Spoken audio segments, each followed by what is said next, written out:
Halo, selamat pagi semuanya. Saya Muhammad Rozali dari Universitas Muhammadiyah Palangkaraya. Nah, ini video pembelajaran pertama Kakak dalam mengajar 10 busana dengan video pembelajaran. Nah, hari ini kita akan belajar peta Mainda masih di mata pelajaran Simkomdik. Nah, langsung saja kita bahas peta Mainda. Peta Mainda salah satu cara memvisualkan proses berpikir adalah dengan menggunakan peta Mainda dalam kurung Peta Mainda. Peta Mainda dibuat oleh Tony Buzan pada tahun 1974 berdasarkan cara kerja otak kita dalam menyimpan informasi. Hasil penelitian menunjukkan bahwa otak kita menyimpan informasi dalam sel-sel saraf dalam bentuk cabang-cabang dan rantingnya. Peta Mainda membantu kita untuk memahami suatu hal yang kompleks. Cukup satu dengan gambar ya. Sifatnya yang divergen dan membentuk cabang dan ranting dalam bentuk hierarki membantu kita secara alami dan pelan-pelan membuat peta pemikiran tentang suatu hal. Peta Mainda dapat dibuat dengan atau tanpa perangkat lunak. Jika memanfaatkan perangkat lunak, beberapa perangkat lunak yang dapat diinstal pada komputer kita dan berlisensi open source yaitu adalah FreeMind dan Xmind. Ini ada di layar FreeMind atau Xmind. Jadi kalau ada yang punya laptop bisa dicoba-coba dalam menggunakan aplikasi pembuat peta Mainda yaitu FreeMind dan Xmind. Nah, di layar ini kita bisa lihat adalah contoh peta Mainda alat transportasi yang dimana buat kotak besarnya itu alat transportasi, nanti ada cabangnya lagi darat, air, udara. Nah, kalau udara ada cabangnya lagi, yaitu helikopter dan pesawat. Kalau darat ada mobil dan bus dan sepeda motor. Kalau air ada kapal. Nah, menurut Buzan ada 8 metode yang dapat bermanfaat, yaitu pertama, merangsang bekerjanya otak kiri dan otak kanan secara sinergis. Yang kedua, membebaskan diri dan seluruh jeratan aturan ketika mengawali belajar.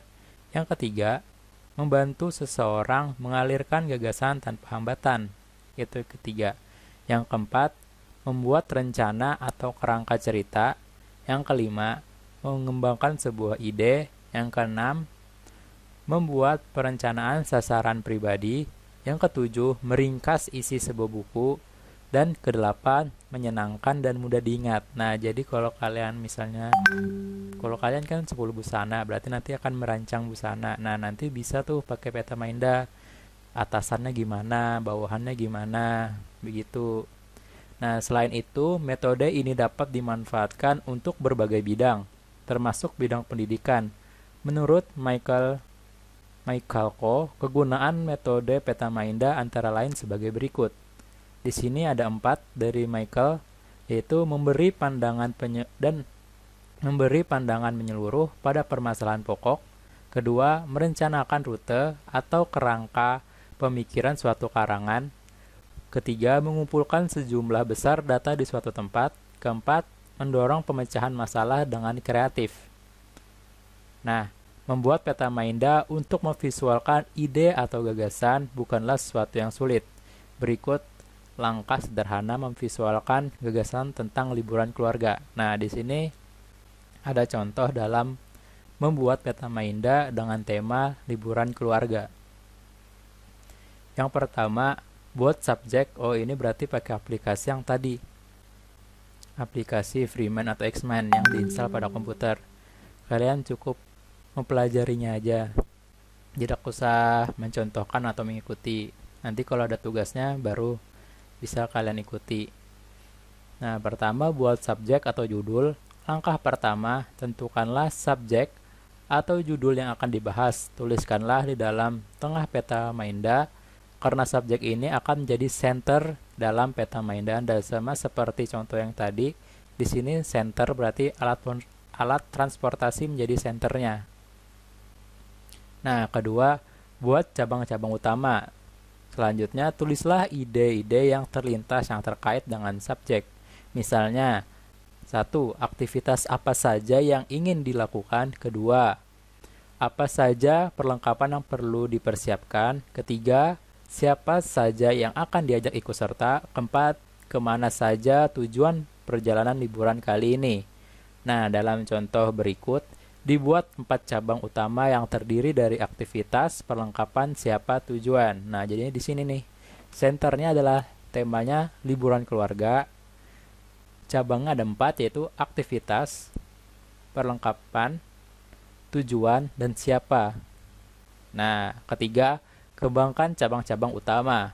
Setelah cabang-cabang utama dibuat, langkah selanjutnya adalah melebarkan cabang utama. Cabang-cabang utama yang telah dikembangkan juga dapat dikembangkan jika ada ide-ide yang lebih rinci lagi yang perlu dituangkan. Nah, ini sudah hasil akhirnya. Senternya atau temanya adalah liburan keluarga, yang dimana ada cabang subcabangnya, yaitu aktivitas, perlengkapan, tujuan, dan siapa. Nah, siapa memiliki cabang lagi? Siapa sih yang ikut?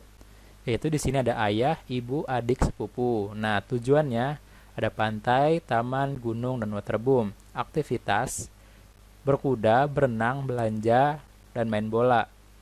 Dan terakhir adalah perlengkapan, sepatu, baju renang, sandal, dan topi. Nah, itulah materi kita hari ini tentang Petamainda. Untuk video-video selanjutnya mungkin akan kakak buat, atau malah materi sebelumnya akan kakak buat video bagi yang belum mengerjakan, supaya kalian bisa dengan cepat paham. Inilah video pertama kakak buat kalian, yaitu video pembelajaran pertama buat kalian. Kalau ada salah-salah dan pengucapan yang kurang bagus, mohon dimaklumi. Dan bagi kalian tetap semangat buat sekolah di rumah, dan stay safe at home and stay healthy. Oke, terima kasih semuanya.